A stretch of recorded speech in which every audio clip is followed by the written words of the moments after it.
Sejam bem-vindas e bem-vindos ao Entre Livros e Leituras para Grandes e Pequenos, um bate-papo sobre os livros literários aprovados no PNLD 2022, um podcast da Companhia das Letras. Eu sou Rafaela Deiabe. Nesse episódio, conversamos sobre os livros Em Cima daquela Serra, escrito pelo poeta Elcanaã Ferraz e ilustrado pela Yara Kono, e a obra Eu Grande e Você Pequenininho, da autora e ilustradora Lili Laronge. Para conversar desses livros com a gente, chamamos Lucila Silva de Almeida.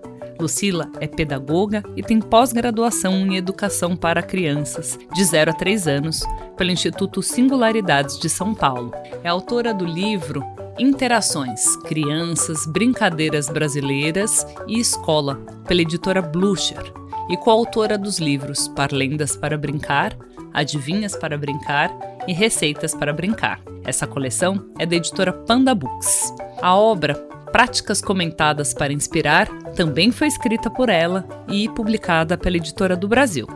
Ela é formadora de professores da rede pública e privada desde 2002 e atualmente trabalha com projetos e programas de formação de professores pelo Instituto Avisalá, Vivace e pela Secretaria Municipal de Educação de São Paulo.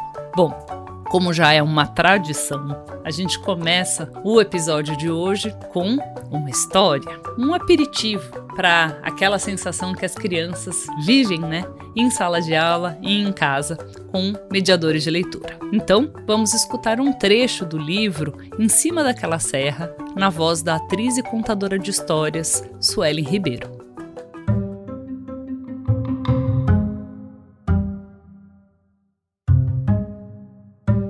Em cima daquela serra, passa boi, passa boiada. Em cima daquela serra, passa uma égua pintada. Em cima daquela serra, tem limão e limonada. Em cima daquela serra, tem goiaba e goiabada. Em cima daquela serra, tem vassoura, prego, enxada. Em cima daquela serra, tem gente que não faz nada. Em volta daquela serra, tem cidade e tem estrada. Em volta daquela serra, passa carro e caminhão. Nas terras daquela serra, dá mandioca e feijão. Passa balão colorido e avião no céu da serra. Em cima daquela serra, passa boi, passa boiada. Tem uma cerca quebrada, tem uma pomba pousada. Em cima daquela serra, passa uma vaca malhada. Em cima daquela serra, às vezes, não passa nada. Em cima daquela serra passa boi, boi, boi, boi, boi. Em cima daquela serra, o céu é todinho azul. Em cima daquela serra, passa uma nuvem branquinha. Na crista daquela serra, passa um pinto e uma galinha. No cucuruto da serra, cai orvalho e chuvarada. Todo dia é primavera? Tudo lá me diz que sim. Passa boi, passa boiada, em cima daquela serra. Na terra dura da serra, a minhoca abre caminho. Nos altos daquela serra, passa um passarinho. Passa outro passarinho. Em cima daquela serra, passa uma passarinhada. No lombo daquela serra, só posso chegar de escada. Só posso chegar de escada, subindo devagarinho. De cima daquela serra, posso ver aquela outra.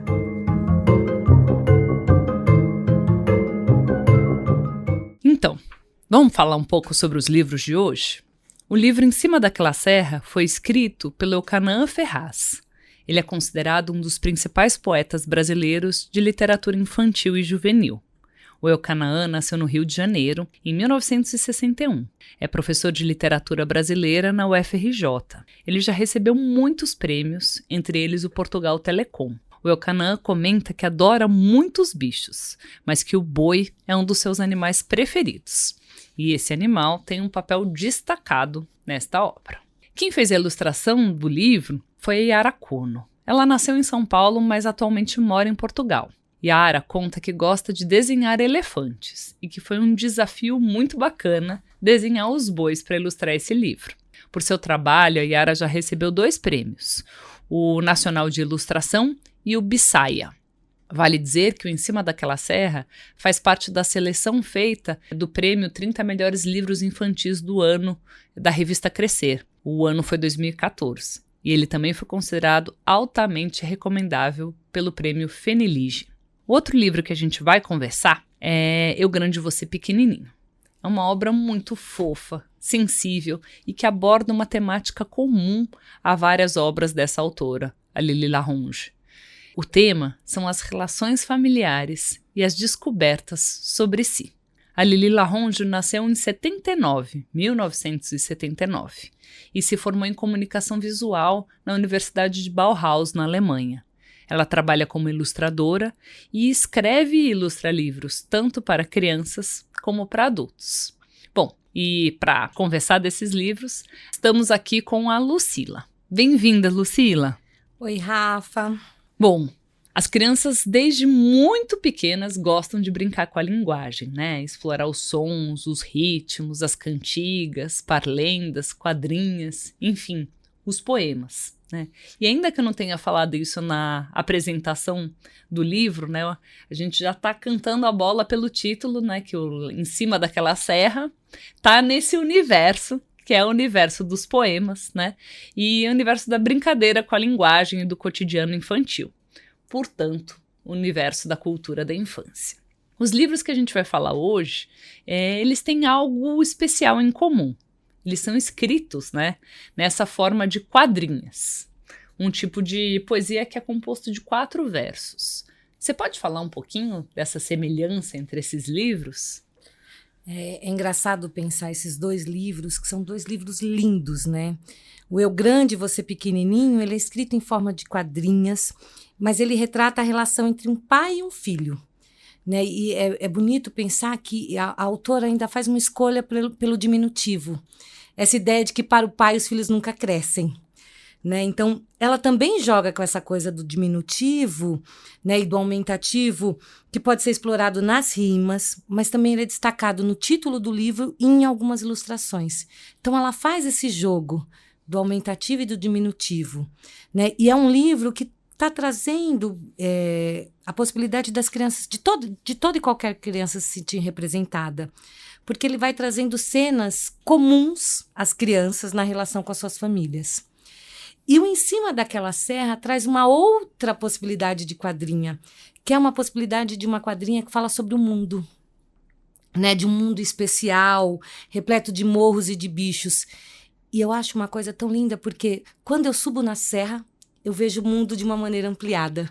Então, ele traz uma potência de uma quadrinha que me faz olhar para o mundo. São 2 livros em quadrinhas, mas um que traz o olhar para o cotidiano e o outro para esse mundo ampliado. Né? Quase, ele vai resgatando Drummond para esse olhar para as serras.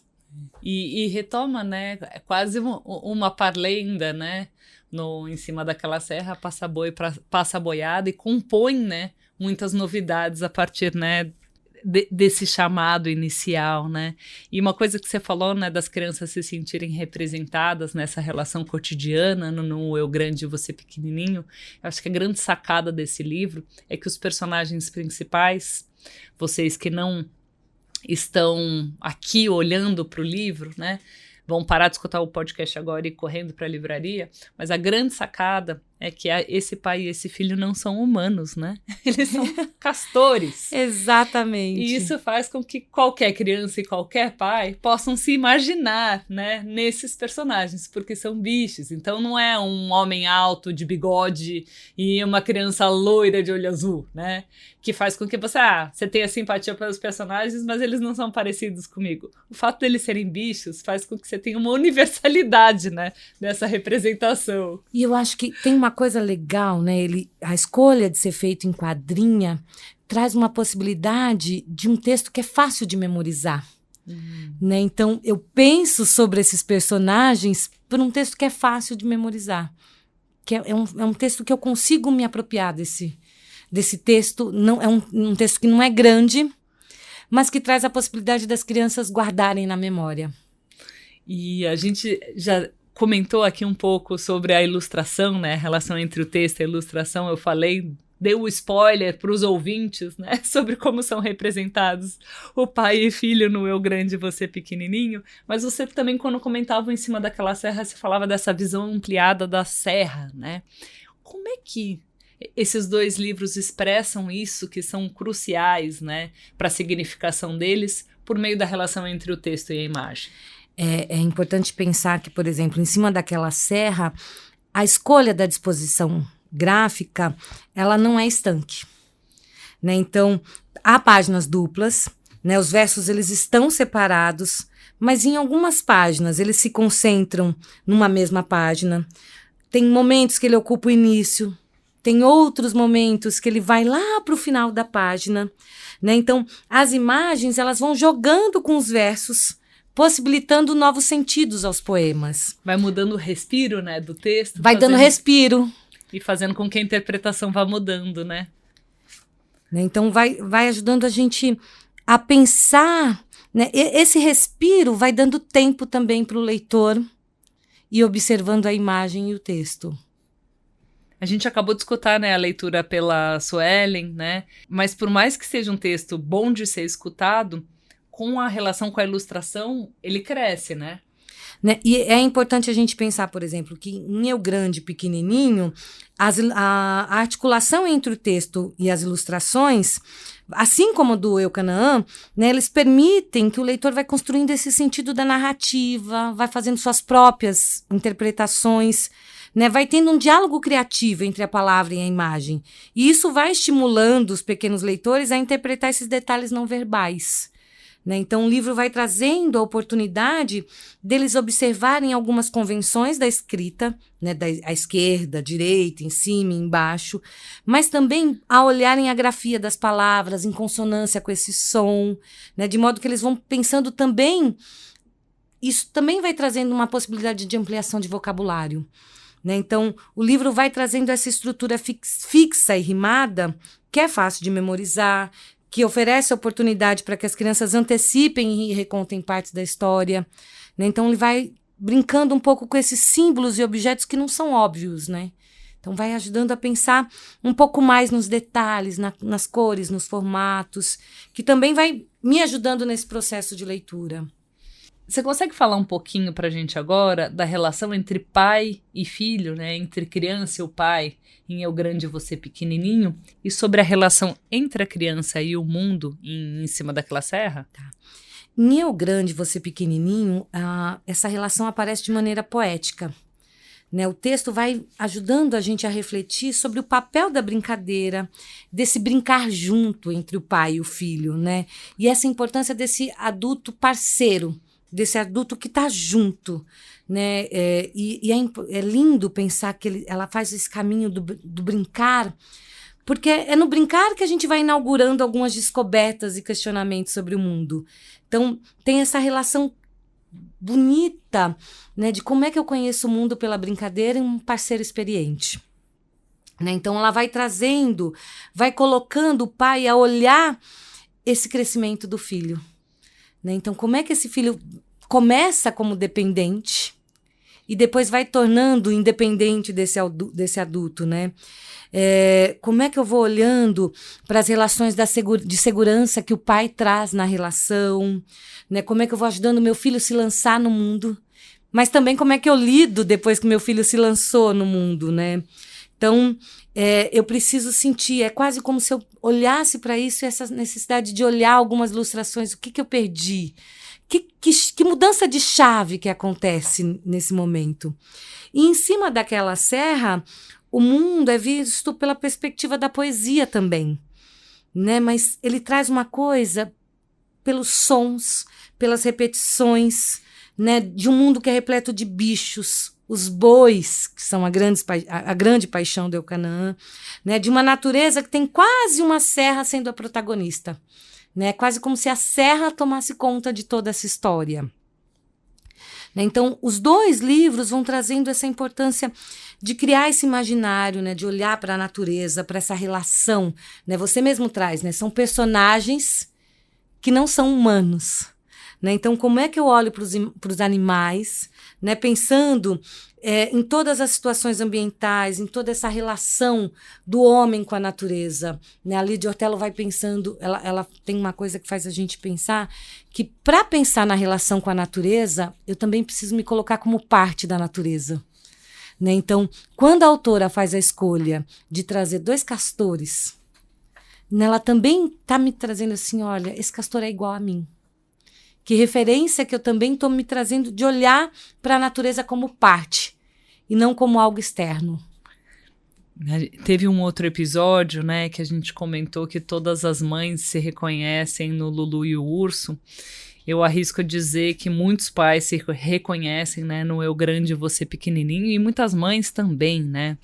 E um pouco dessa dor e a delícia de ser adulto de referência, de viver essas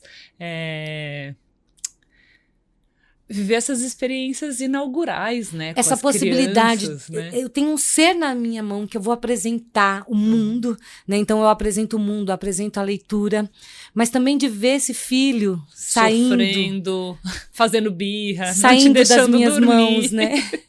Então, essa ambiguidade, né, dessa experiência, que é uma experiência ambígua, né?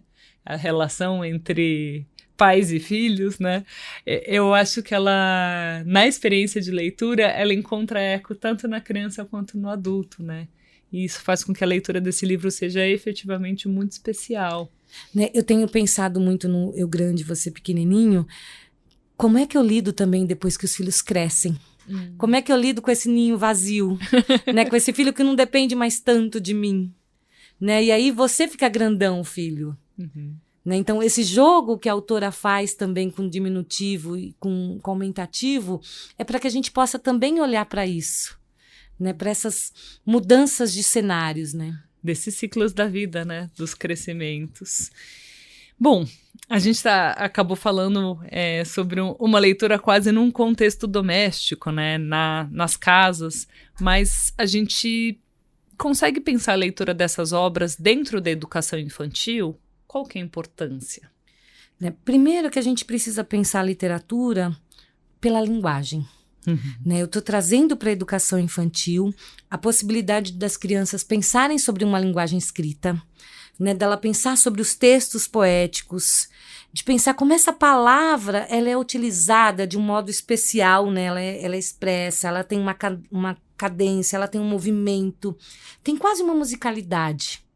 Né? Então, quando eu penso num texto com rima, eu estou fazendo as crianças também pensarem nessas características, né, dessa narrativa rimada. Isso então, fica muito forte, né, no Em Cima daquela Serra. Exatamente. Né? Então, eu estou trazendo a possibilidade das crianças pensarem sobre uma estrutura de texto. Uhum. Né? Um texto que rima, que tem palavras que conversam, que rimam uma com as outras, que combinam. Que bonito isso, né? Pensar a rima como palavras que se conversam entre si. Adorei a imagem, nunca tinha pensado desse modo. E sobre o Eu Grande, Você Pequenininho, né? Dentro do contexto de sala de aula? Primeiro é importante pensar nesse leitor, né? Um leitor que está conversando com as suas próprias vivências, que está se descobrindo sobre o mundo. Eu tenho pensado muito que a escola é um lugar para a gente viver.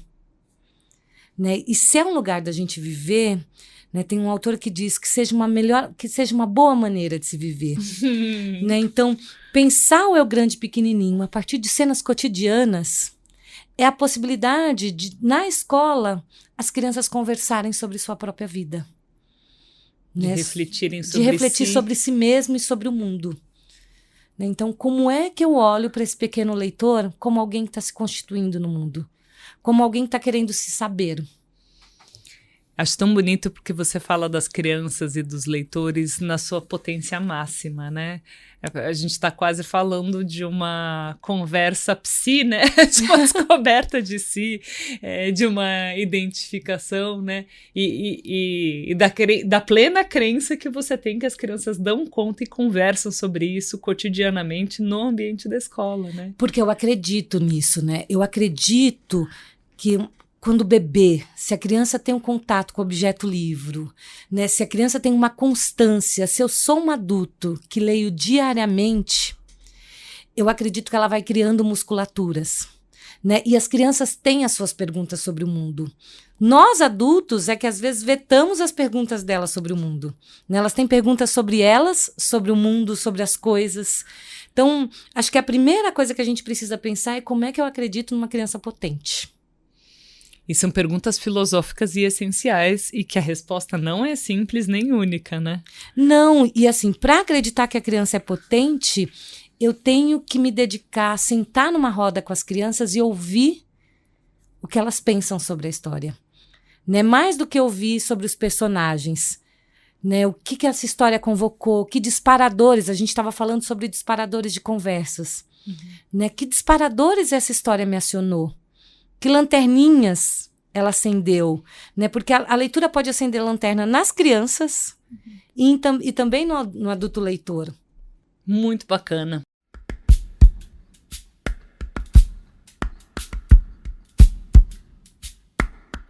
A gente chegou agora no momento do podcast em que a gente fala um pouco sobre práticas de leitura, né? Que se encaixam, que são consonantes, né? Com a proposta desses 2 livros. Mas para a gente conseguir pensar, né, essa prática de leitura para cada uma das obras, é importante a gente trazer a dimensão do planejamento, né? Do planejamento e do conhecimento, né, das obras em profundidade pelo mediador. É isso que garante, né, uma participação de qualidade das crianças na roda. Você consegue falar um pouquinho mais sobre isso, Lucila? Acho que a primeira coisa que a gente precisa pensar é que a gente planeja a leitura e mais do que o chavão que eu preciso ler o livro antes, eu preciso ler o livro e pensar quais são as camadas de leitura que esse livro pode proporcionar com um grupo de crianças. Então, além de conhecer a história, eu preciso olhar que perguntas esse livro, por exemplo, me provoca. Né? Que perguntas eu posso provocar com as crianças. Então, planejar a leitura é pensar que texto que eu posso trazer para o meu grupo, né? Por que esse texto é importante para o meu grupo e quais são as perguntas que eu posso provocar o meu grupo a pensar a partir dessa leitura. Né? Então, uma importante etapa do planejamento é pensar que perguntas esse texto pode provocar. Né? Porque aí eu vou antecipando, eu consigo me antecipar e também a pensar sobre esse texto. Né? Então, eu olho o texto e vou pensando dicas que a imagem pode me trazer, dicas que o texto vai me trazer, que os silêncios entre a imagem, que o diálogo entre a imagem pode me trazer, pensando como é que eu provoco o grupo a pensar mais sobre ele. Perfeito. Antes da gente ir para uma parte mais prática, da falar, então, desse livro, o que você proporia, eu queria explorar um pouquinho essa reflexão maravilhosa que você fez, né? Que é praticamente do mediador de leitura e do educador enquanto leitor, né? Que ele parte de suas reflexões enquanto leitor para pensar as chaves de leitura das obras, né, e os caminhos expressivos de cada uma das obras, para daí construir as paradas, as perguntas, né, e perguntas que podem levar as crianças a identificarem, né, os efeitos de sentido de uso da linguagem, seja da ilustração, seja do texto, né. O educador sempre tem que se trazer enquanto leitor para mediar uma leitura?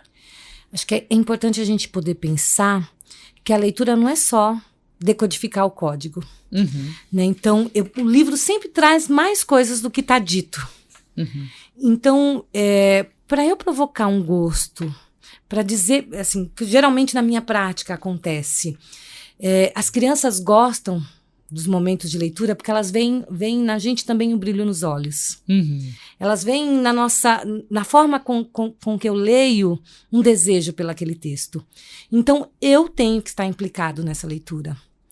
Né? Como é que eu planto o desejo? Mostrando aquilo que normalmente também me diz. Então, um grande convite é começar pelos livros que eu gosto. Né? Então, quando eu começo pelos livros que eu gosto, eu dou chance das crianças se apaixonarem. Porque a minha paixão está tão forte que ela está no brilho dos olhos. Então, eu preciso me colocar como leitora. né? Porque eu acredito que as crianças têm direito a essa linguagem escrita. Né? Então, como professor, eu tenho que garantir esse direito ao acesso. Maravilhoso, Lucila. E você sabe que essa dica que você dá para os educadores, eu sempre dou para os pais e para as mães. Comprem bons livros que vocês gostem para os seus filhos.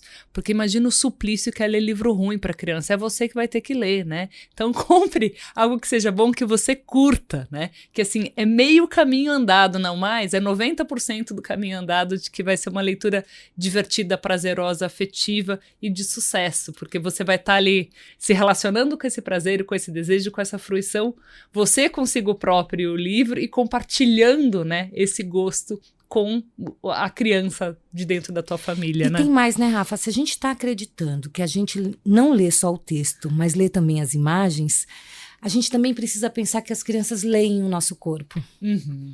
Né? Então, o meu corpo também diz se eu estou gostando ou não desse texto.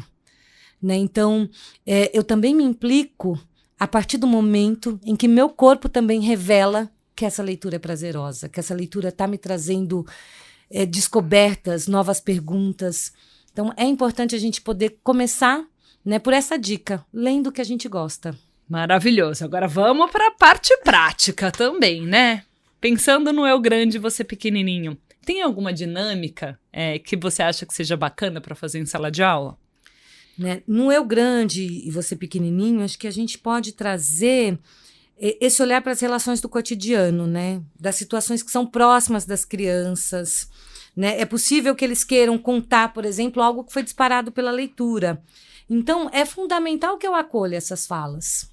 Né? São crianças que estão se vendo nesse cotidiano, né? De um pai brincando, dessa coisa que ele quebra um objeto e o pai fica bravo. Né? Então, como é que eu também acolho essa fala das crianças? Então, dá para eu começar além do título, pensando um pouco sobre esse título. Né? O que quer dizer eu grande e você pequenininho? Como é que eu deixo espaço para que as crianças falem mais? Né? Quem será que está falando eu grande? Uhum. Né? Quem será que esse eu? Né? Dando a chance delas conversarem sobre esse momento. Então, uma grande dica é pensar e acolher a fala das crianças, pensando primeiramente no título. E como a gente faz nesse livro para fazer com que as crianças façam comentários sobre a ilustração? É importante a gente poder pensar, olhar, sua pergunta é perfeita, né? Da gente poder pensar, por exemplo, no pai que está lá no supermercado. Né? Então, onde é que estão os personagens? Onde é que está esse personagem? Onde é que está esse pai? Né? O que está acontecendo? Então, eu posso fazer perguntas que convoquem as crianças a pensarem onde é que está esse pai, né? Pensar um pouco nessa estrutura, nessa organização, né, dessa imagem. Então, eu posso convocar as crianças a olharem para as ilustrações, a pensarem sobre esse texto, convocando o olhar para as cenas. Maravilhoso. E no caso do Em Cima daquela Serra, né? Tem muita gente que tem dificuldade para trabalhar a mediação de leitura de poesia. Como é que pode ser uma estratégia boa para a gente se aproximar desse texto em sala de aula? Né? Em relação a esse livro, né, durante a leitura, dá para a gente prestar atenção como, verso a verso, a narrativa vai dizendo o que tem em cima da serra. Né? Passa balão colorido, égua pintada, tem passarinho e cerca quebrada. Né? Como todo texto poético de qualidade, ele tem uns recursos que merecem atenção. Então, eu também vou convocando as crianças, o leitor, a olhar, né? Eu vou pontuando que isso precisa ser pontuado em voz alta. Então, passa boi, passa balão colorido, égua pintada, tem passarinho e cerca quebrada. Olha como as palavras vão conversando entre si. Então, eu vou convidando as crianças quase como numa música. Né? Vou trazendo essa cadência das palavras, né? E vou fazendo elas pensando, né? No alto daquela serra passa um passarinho, passa outro passarinho. Em cima daquela serra passa uma passarinhada. Olha como eu tenho uma possibilidade de brincar com as palavras.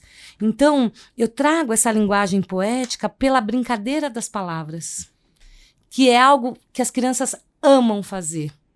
né? Inventar outras palavras.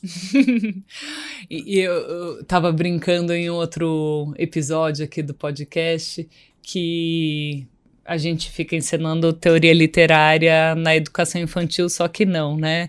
A gente tá falando sobre neologismos e quanto isso é quase inato, né? As crianças que estão entrando em contato com a linguagem literária, né?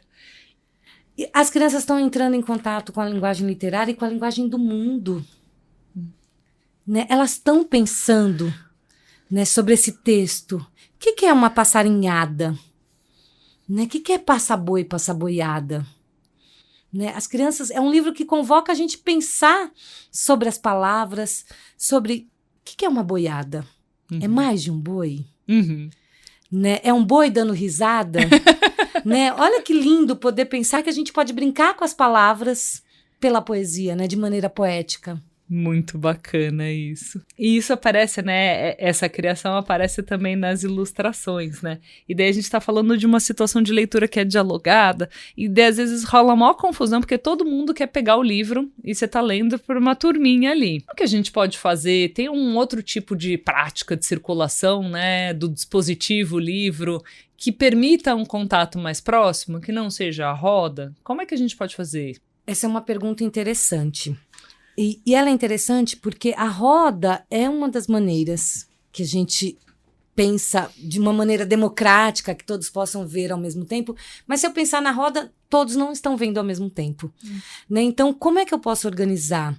Eu preciso pensar em diferentes jeitos de ler esse livro. Eu posso ler em subgrupos. Necessariamente, eu não preciso ler para o grupo todo de uma vez. Eu posso, enquanto as crianças estão fazendo outras coisas, separar um subgrupo. Né? Ou, no momento de canto de entrada, que as crianças estão chegando, reunir um grupinho de 3, 4 crianças que têm a possibilidade de ver o livro, né? Todos ao mesmo tempo, né? E de poder conversar sobre o livro. Então, uma roda, ela é um jeito de organizar, mas ela não é o único.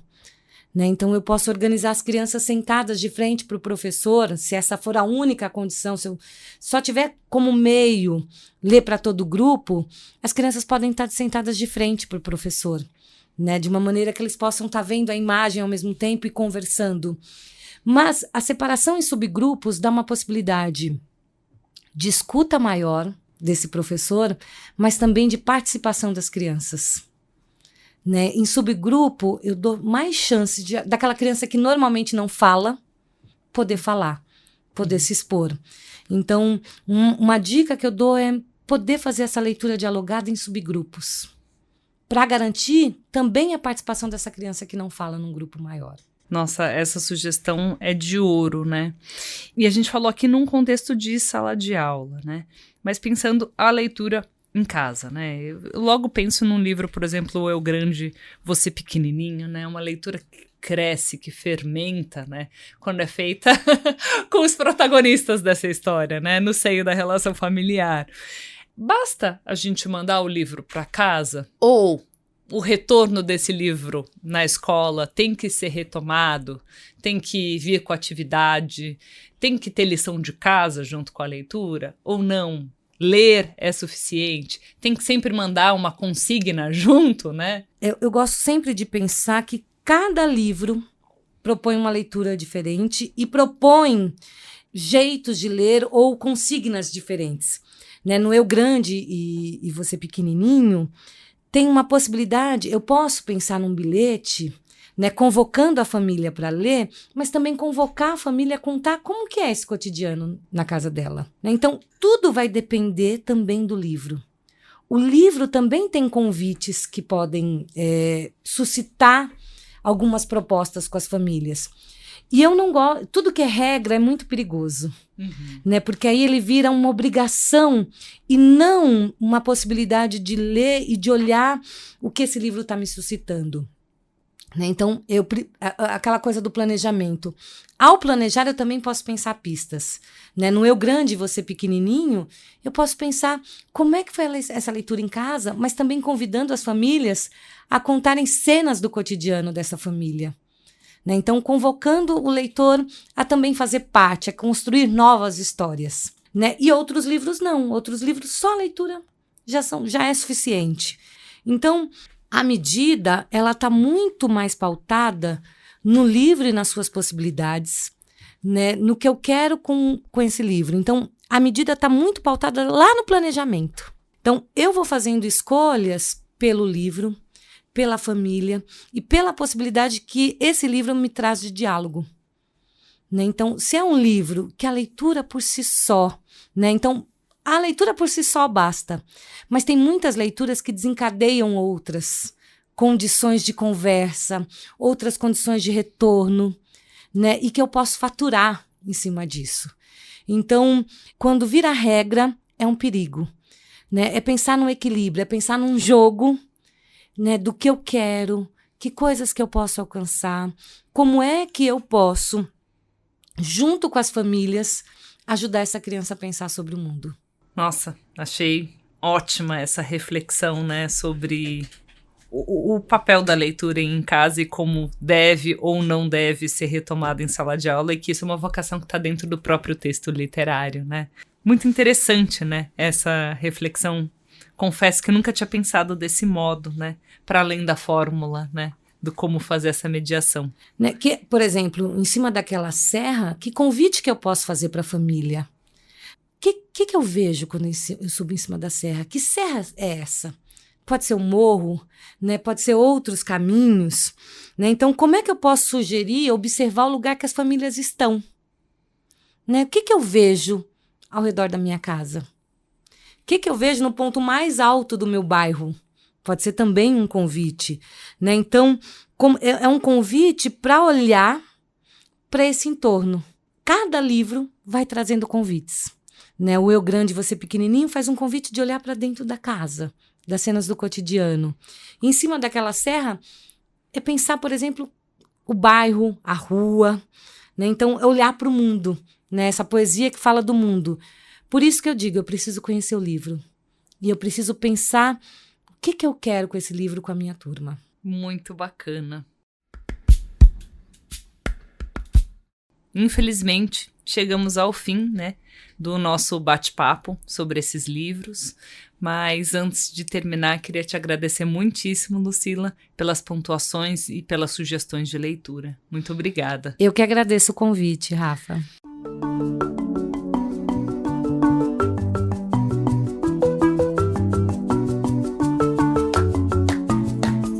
E esse foi o Entre Livros e Leituras para Grandes e Pequenos, um bate-papo sobre os livros literários aprovados no PNLD 2022, um podcast da Companhia das Letras.